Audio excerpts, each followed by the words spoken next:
Kumpiyansa si Manila Congressman Benny Abante na aabot sa 1/3 ng House of Representatives ang pipirma sa impeachment ni VP Sara.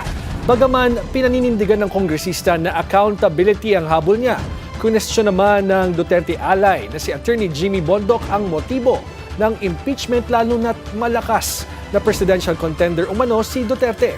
Ang detalye sa Agenda Weekend Report ni Joash Malimban.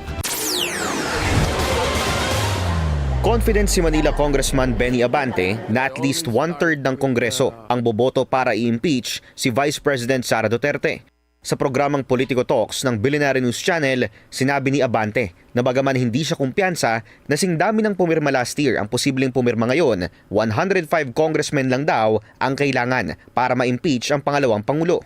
Yung unang-una, Marichu, yung unang-unang impeachment complaint namin, more than 250 ang Yes, pinirma. kasi malapit na election nun. Oo.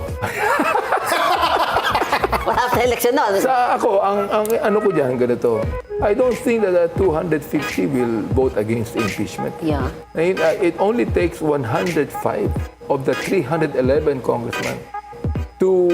311 na lang kayo ngayon? Yes, 311. Dating 370, namatay si Congressman Acop, tapos nag-resign yung dalawa, si Saldico, naplitan. Edvic Yap, nag-resign. O nag-resign. Oo. So 311 na lang kayo. 311. Wala makukuha doon ni BP na ano. I mean, 105 congressman. 105? Kaya yan.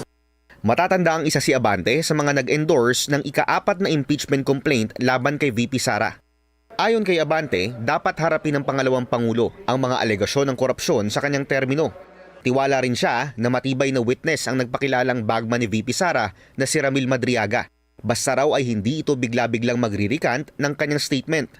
Nanindigan si Abante na hindi politika ang rason ng pag-eendorso nila ng ika-4 na impeachment complaint laban kay VP Sara, kundi para aniya sa accountability. Diyos ang witness ko dito. yes. God is my witness. Oy, It is Baptist to hold pastor siya. her accountable. Okay. It is for her to answer all the allegations that she did not answer during the The good Quadcom. government meeting. So this is not at all in your heart. Hindi ito to prevent her from running. If ever that Vice President Sara loses in the impeachment court, she cannot run anymore. Yun ang palagay ng marami. Yes. Pero ako, ang unang-unang purpose ko dyan is for her to be accountable to the people. Because, look hindi naman pinag-uusapan dito yung kanyang pagtakbo bilang Pangulo. Ang pinag-uusapan namin dito is the 2026 as Vice President. It's not the 2028 running for the President. Pero sagot ng Duterte ally na si Attorney Jimmy Bondoc, But Kong Benny, if it's just to hold her accountable, why not the plunder cases which are pending right now in the Ombudsman? That still holds her accountable and has nothing to do with removal from office. I'm all for that also. sa kasalukuyan, hindi pa raw confident si Abante na makakakuha ng sapat na boto sa Senado ang pagpapatanggal kay VP Sara sa pwesto sakaling umakyat ito sa impeachment court.